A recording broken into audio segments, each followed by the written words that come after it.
Hello, it's Belinda here, and it's time for Wisdom Warrior Wednesday. Happy new day of the financial year. Here's what I know. Here's what I'm thinking. This is what's going through my head, ticking over at the moment. And it's all about the cost of refusing to change. It's the beginning of a new financial year.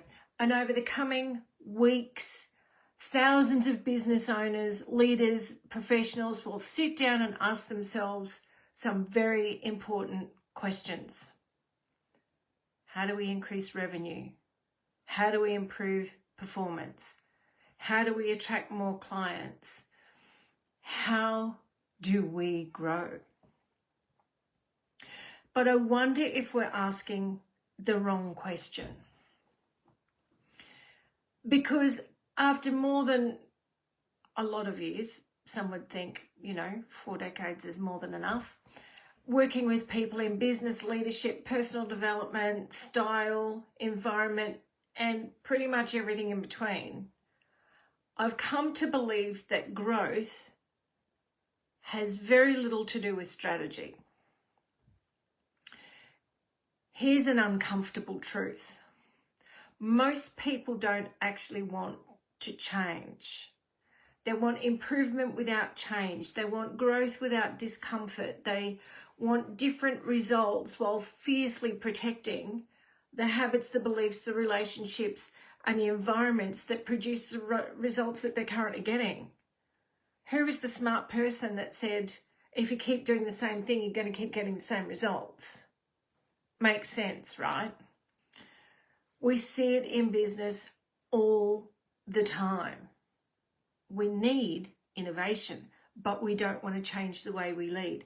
We need a better culture, but we don't want to change the behaviours we're rewarding. We need more engaged staff, but we don't want to change how we communicate. And if we're really honest,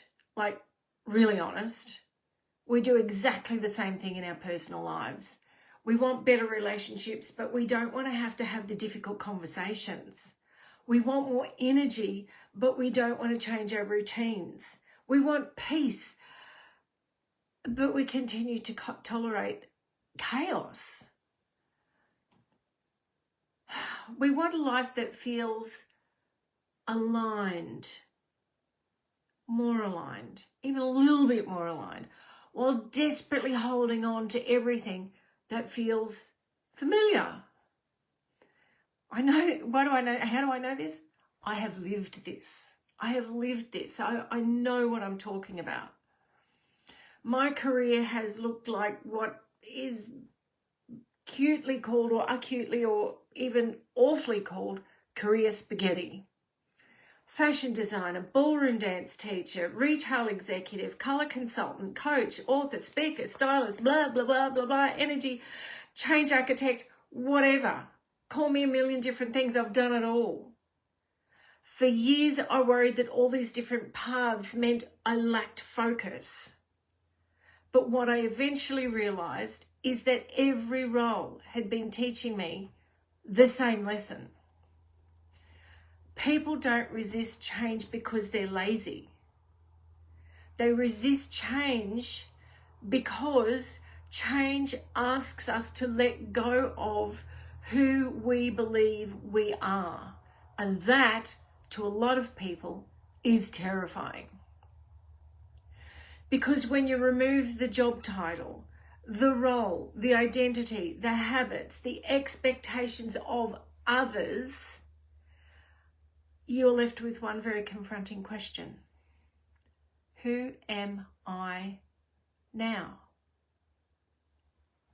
And here's what I've learned. The cost of refusing to change is almost always greater than the discomfort of the actual change itself. That cost shows up.